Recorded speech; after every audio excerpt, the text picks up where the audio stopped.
Jara magwara, jodala mageno, agone ruodhwa kendo Nyasachwa ni erokamano kuom loso thuolo ma jaber machal gi mar mondo wawuo kodi kit weche machal nadi ma Jehova Shalom, Jehova Nisi, Jehova Adonai olosi thuolo ni. An mawuoyo kodi nyinga Pastor Goro Ongaro Isaiah, awuok e kanisa mar Bahati Ministries Israel ler e pinye Kayole. To kapok wacho wach moro amora Jara magwara, to wadhi kulo wiwa piny mondo wami Nyasach polo kod piny duong'. Jehova mar oganda lweny, ruodhwa iber manade jatend lweny, erokamano kuom loso thuolo ni mondo yal wecheni ka kinde pod nitie. Duong' gi pak odog ni jatend lweny mana kuom Yesu. Amen. Jara magwara, adhi wuoyo kodi kuom Jasigu Ma Jasadha.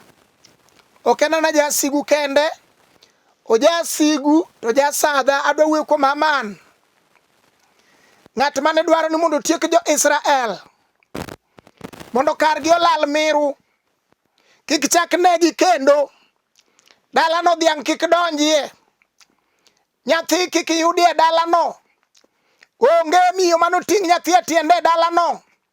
Jehova chika kuom Haman, Jasigu Ma Jasadha, makata un kode koro gweng', to gik ma chunye paro en sigu kod sadha.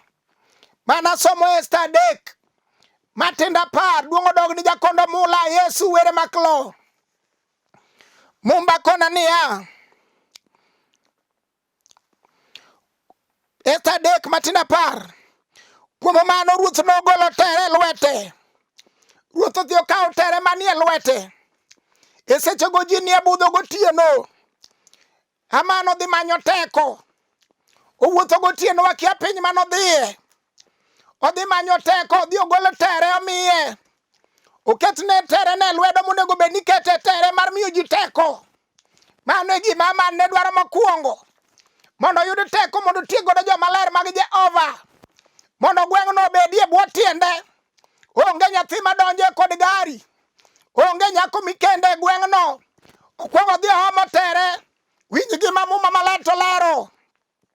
Kuom mano ruoth nogolo tere lwete, momiyo Haman wuod Hamedatha ja-Agag ma jasik jo-Yahudi kowachone niya, bed abeda gi pesani kendo ji bende nie lweti. Tim gima kaka idihero. Kapo nitie minyalo loko joneko loki, ka nitie minyalo ketho negi tije kethi, ka nitie modhi omako ich, weya to kochiegni nyuol kama, to ijno terego piyo piyo pale osiptal. Mano nomiyo Haman teko. Okone ni tim negi kaka ihero. Kata mana puothegi kik chiegi, tim negi kaka ihero. Kata dhoke magipidho, mago mondo tho e aora, tim negi kaka ihero. Ohala ka gichako, kata gin mana kibuye, tim negi kaka ihero. Duong' odog ni wendona Yesu jakondo mula, kata nomiyo Haman teko mondo tim kaka ohero. Akelo komeko chier mar choke, nyakwar joka Jese Yesu moromo, ene mwakele pauni gokinyi. Nyarombo to nigi duoko kuom gima nade matek ma Haman opango ne par ng'ato mondo ywa winjo gokinyi. Nitie Yesu mabiro reso ng'ato e lwet Jasigu Ma Jasadha kawuono. Manoramo ni ng'ato siko e osiptal, manoramo ni ng'ato siko dala gi mauk kende, makatu kende to Haman ramo ni dala no ero to nyathi matede onge. Kawuono wakelo Yesu, kawuono wakelo duoko, wakelo Yesu chier mar choke, nyakwar joka Jese manigi duoko. Mumba kona niya, wachne niya, beda gi pesani kendo ji bende nie lweti. Ji nie lweti makata yawuoyi som. Mago nokaw mokete lwet Haman. Kata ne giwuok magidhi e bombe, mago noket e lwet Haman. Kata ne gidhi e tedo, noketgi e lwet Haman. Seche manoketgi e lwet Haman, nyiri noluogore kod chwogi gi nying mamit. To sama Haman nowuok oko, ma Haman no ane gi malo, Jasigu Ma Jasadha, udigo ji nopogore nyaka kijiko, ji nopogore nyaka nyithindo. Manowach ni mana achako kwara, mana achako dawa, ma okidong'o godo ma adhi godo. Nyithindo ma samoro ng'ato ne wacho niya, ang'wen gi meka, to sama koro ji pogre, to ji pogre nyithindo kaka ng'ama pogore kijiko. Kawuono wawacho niya, wan kod Yesu manyalo riwo. Gima nade ma Jasigu nondiko? Ondike Jo-Kolosai 4:2 matinda 14. Norucho gima nade manondiki manotwiwa. Kata Haman bi kode sadi tich adi. Jasigu Ma Jasadha kata kele Ndike sa 22 matindo 25 ni chieng' no musmal manogur matek no pudho oko nyingi Yesu jana Galili kawuono akelo nyakwar joka Jese mumba kona niya o kawuono ni kata nam Aman bikod gigene mag lweny ondike Jeremia 30 matindo 8 niya noturo jok mar ting' mapek manokete gokwa ma manoketo jasigu e nyingi Yesu ja Nazareth ng'ato biro ting'o bade sani wacho ni gik ma manokete ngimana momiyo iya sanda pile kod pile jasigu ma jasadha ni kawuono luongo Yesu komeko chier mar choke obiro rucho na gimondiki moketie ngimana ok nolor na dhoot e nyingi Yesu tija ok norumi e nyingi Yesu dak na ok norumi e nyingi Yesu kanisa na ok norumi e nyingi Yesu gik ma jasigu ma jasadha oketo Jehova nitie ruoth biro kedo na lweny manoloya mang'ongo ang' noyal na bucha sama onge ng'ama ang' nochwaka Yesu biro chwaka duong' odogni mumba kona Esta 7 matindo 5 asomo gimondike muma maler mar Jehova Esta 7 matindo 5 muma maler mar Jehova wacho niya duong' odogni nyakwar joka Jese Ruoth Ahasuerus nopenjo Esta niya en ng'a moedhore timo gik makamago erego ng'at matimo timbego erego siema nie chandego eni mosemiyo nyithinda ok bedie kata mane sikul kata gidhi somo to nyithinda kethore aketha Jehova penjo ni erego ng'atno erego fula kiting'o badi erego ang'o motime ngimani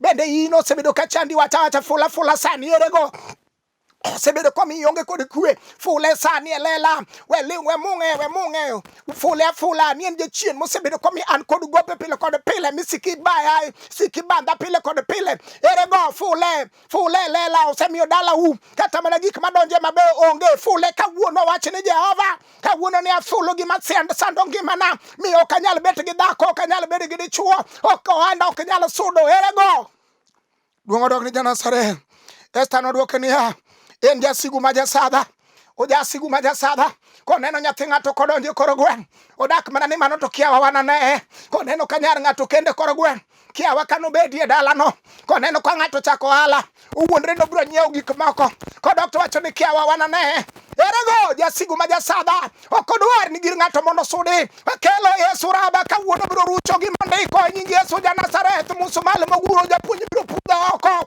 wang'eyo Yesu ja Galili chier mar choke ja Nazareth muga moromo en karatego mumba kona ni teko ne chalo teko jowi mano Adonai Ebeneza Elgiboje Ova Shalom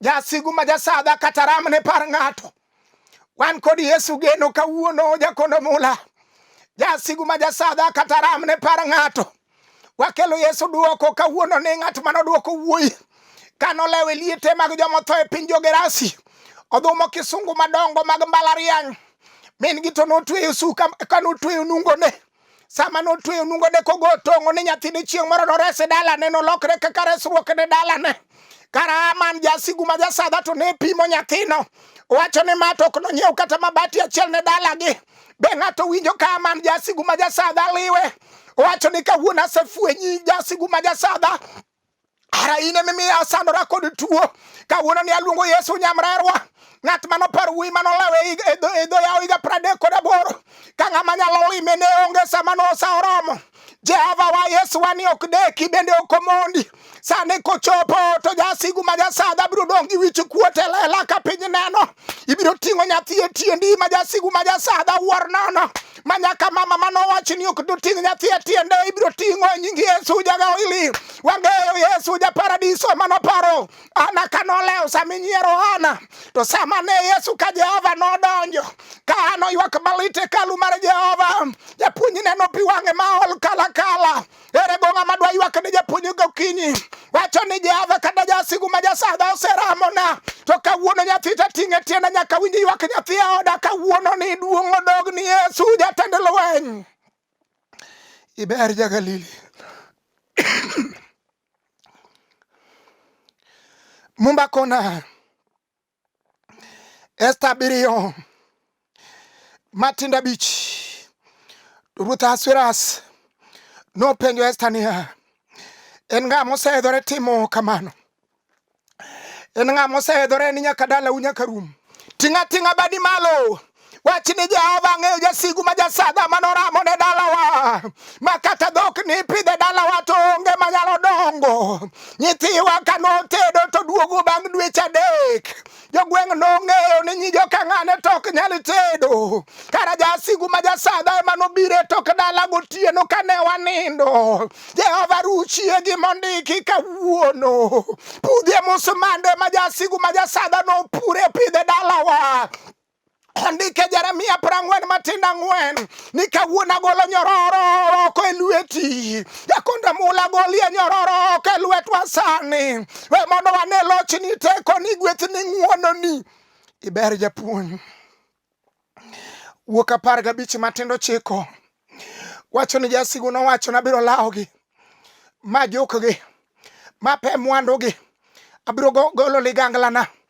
Ma tigo kuomgi kaka ahero. Mano gik ma jasigu ma jasadha wacho. En go gadier na dwa timo. Kawuono mo wachunge kane. Wawacho ni nitie Yesu ratego. Muga manyalo siro ng'ama kwamo momoke anete. Yesu manyalo paro ng'ama momoke kwamo.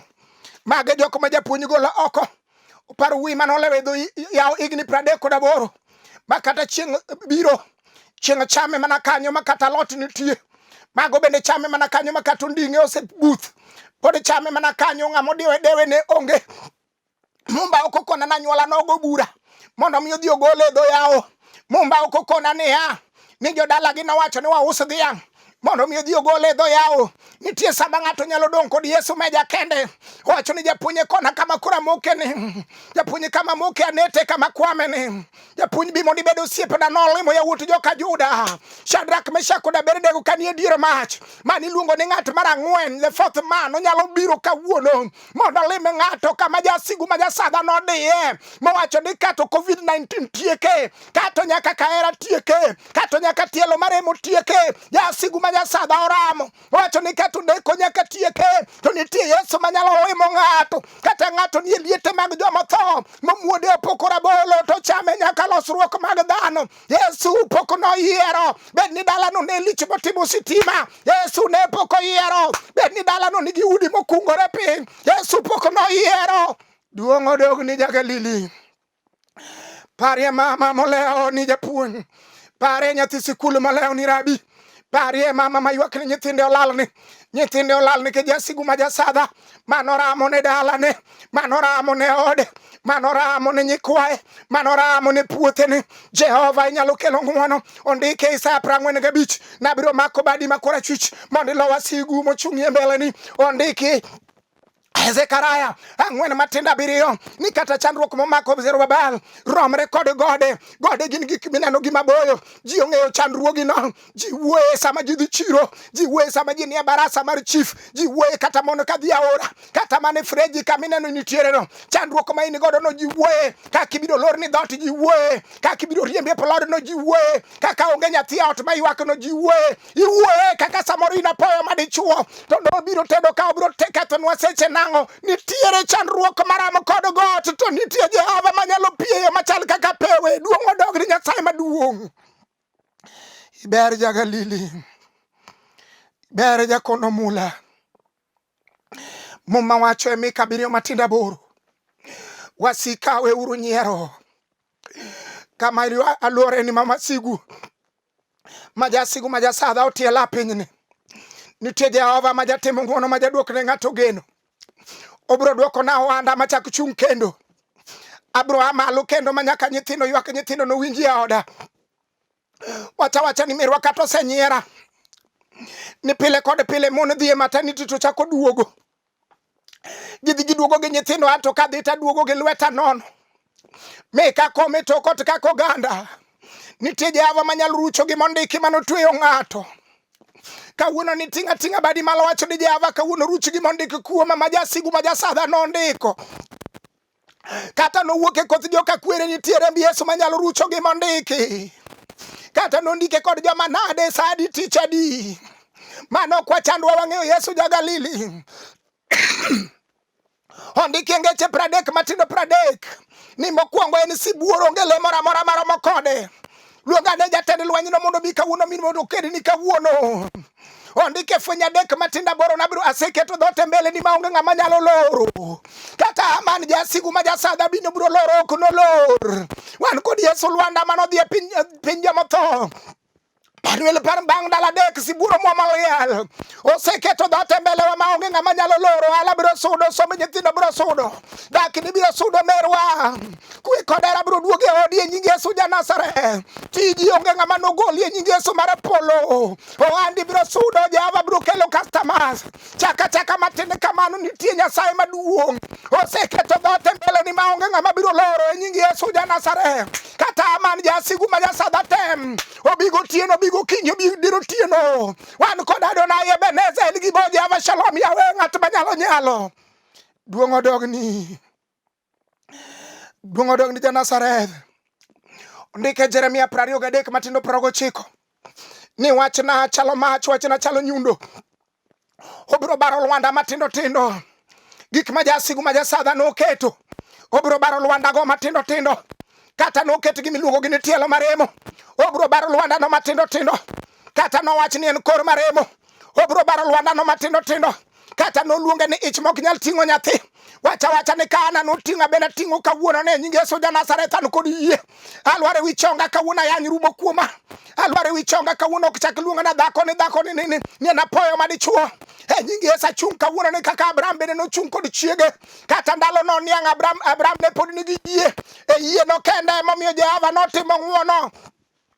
Sarai oyudo nyathi ka higni oseniang'. Samoro anyuola nosenyiero. Samoro jirende nosenyiero. Samoro joma gitiyogo nosenyiero. To sa Jehova sama nochopo. Onge ng'ama nogeng'o Jehova timo ng'wono. Ka Jehova sani ochopo kawuono. Onge ng'ama nogeng'e mondo timni ng'wono. Kata Jasigu Ma Jasadha tamre. Onge ng'ama notame. Onge ng'ama notame Jehova. Duong' odogni. Muma wacho e Zaburi 40 matindo 2. No yuaya kogola chuodho motimo todo. Mano Nyasaye mapokolo. Obro goli chuodho motop. Kami wache ni nyar joka ng'ane to bro limo unang'o bende en gi lewni madorwaki. Dala gidakwane gimoro malich. Mage joma Jehova na yuayo machiem gi ruodhi. Wang'eye oloko nying Esther. Esther ma nyathi kich. Modhi bedo mikach ruoth. Wang'eyo Adonai Ebeneza elgibo. Nyasaye manoloko nying Jakobo. Okone ni winji Jakobo. Etie kidi mar Peniel. Okone ni winji Jakobo kochakre kawuono. Yaye wude Saka ok chak luongi ni Jakobo. Iluonge Israel ng'at mogwedhi. Tinga badi sani wachne Jehova. Kata no wachne dalawa onge gimoro ne Jasigu Ma Jasadha nodagi. To kawuono loko nying dalawa. Aluke ni kawuono loko nying nyithiwa. Kong'o rume dalawa kawuono ni. Irucho gi mondiki. Nyaka bedo misumba rume dalawa. Irucho gi mondiki. Nyaka ji rume dalawa. Irucho gi mondiki. Nyaka tuo rume dalawa. Iluonge ni nyamrerwa. Irucho gi mondiki. Kawuono ni imiyowa nying manyien. Kama nying manyien onge. Japuonj kele nying manyien. Kama kwe onge. Kata gikele kwe gokinyi. Duong' odogni. Ondike Isaya 54 matindo 17. Onge gir lweny molosi mondo inyi mano inyi. Kata wasigu ne tema gibigo tieno. Onge gir lweny molosi mondo inyi mano inyi. Wacha ni Jehova onge gir lweny molosi mondo inya mano inya. Kata Jasigu Ma Jasadha oramo. Ondike Zaburi 81 matindo 6. Obro golo deche mag ting' mapek e goka. Gik ma Jasigu Ma Jasadha noketo. Obro golo deche go oko, beno deche go ting'o tuo. Beno deche go kelo sandruok. Beno deche go nochiki accident. Beno deche go nochiki ni ok na ting' nyathi atienda. Manuel kawuono gol na deche mag ting' mapek. Kawuono ni nying Yesu Janasareth kisegolo na odherugo. Tur go jok. Mag ting' mapek moketie ng'uta kaka ondike Jeremia 30 matindo 8. Kiseturo wudi Jehova. To kawuono ni Jeremia 23 matindo 9. Wach Jehova ochalo mach, ochalo nyundo. Barabara koro Lwanda matindo tindo. Barabara dhier malal nono. Barabara gope makoro dhiyo. Barabara koso nyathi mondo migigo lal nono. Mondo imiya nying manyien kawuono ni. Aikora Jehova. Arwaki e dalawa, adwaki e oda. Mondo kawuono ni gik maonge go Jehova nyalo kelo iluonge ni provider. inyalo chiwo gima onge name changer. Lokie nying mama ni, lokie nying jaduong ni, lokie nying dala ni, lokie nying joma kwa mianetegi. Mano Jehova mar nyalo. Mano Nyasaye mapokolo. Ywagruok adek Matindo 15. Muma wacho niya, asomo gimondiki. Osemiyo lit gi olo pong'o chunya. Mane ng'ama wuoyogo. Lit kod olo pong'o chunye. Samoro tieno chiembe en pi wang'e. Ok onindi gik matimore ok owinjo. Otieno tulu kata kochiew gokinyi. Ineno ka nindo inge nikech ne ok onindo. Remo rame ma piny oru. Nikech Jasigu Ma Jasadha. Samoro bilo ole osiptal. Ere ng'ama wuoyogo kawuono ni. Injili manyo ng'a sani. Wach Jehova manyo ng'a. Ere go ng'ama moke anete no. Nitie Jehova manyalo gonyo ng'ato. Ma ng'ato tony kaka winyo momoke obadho. Ere go ng'ama wacho ni Jehova kawuono ni. Chunya opong' kod lit. Osemiyo lit gi olo pong'o chunya. Mano Jasigu Ma Jasadha. Osemiyo olo gi chuny lit ni kuomi. Kata nitede dala maber machal nade. Kawuono nyiero mani nitie chieng' arus kawuono koro onge. Nying magalagala ema kori dong godo. Omiyo chunyi opong' kod lit kod olo. Nitie Jehova ma jaduok geno merwa. Owadwa samoro ni imako yudo tijno. Wacho ni mato tich machiemo nolok nying dalawa. Tuoche kod masiche opong'o dala kawuono. Mage milo olo negi lon. Chunyi olo kod opong'o kendo chunyi wit. Ere go ng'ama wacho ni Jehova kawuono iloko nying dalawa. Jehova kawuono iloko nyinga. Jehova kawuono iloko nying nyithiwa. Jehova kawuono ipara elela. Ayie kating'o bada malo. Ni Jehova timo nang'uono e nyim jomaler. Ibiro para kata piny odagi. Ibiro gwedha kata piny odagi. Kata olo pong'o chunya japuonj. Yes, nyalo timo nang'uono, Rabi nyalo timo nang'uono. Muma wacho ni osemiyo laka otur. Ka muodoge. Kendo osemiyo chamo buru. Ng'ato muodo manage. Gik manyalo timore ne mabe onge. Gik manyalo timore ne mabe onge. Nitie Nyasaye manyalo timo ne ng'ato ng'uono. Gima ng'eyo ni Aman to notho bang' kapok Mordekai otho. Ng'ata moikore timo ni marach biro lal kapok ilal. Gima ng'eyo ni Judas Iskariot nonindo kapok ruoth manodhi ndogo. Nonindo. Joma kedo kodi Yehova biro timi ng'uono. Obiro ting'i malo nyim wasiki. Gima ng'eyo ni Saulo nonindo kapok Daudi nonindo. Ng'ama kedo kodi ohala no biro beno madar. Ka Jehova pod ochung' kodi, nyithindi mikedo goko biro chung' malo. Moko no bedi chife, moko no bedi jomiluoro. Tinga badi malo. Wacho ni Nyasaye maduong'. Awuono ni itimo nang'uono. Wadhi kodi e lamo. E Zaburi duong' odog ni Nyasaye mapokolo.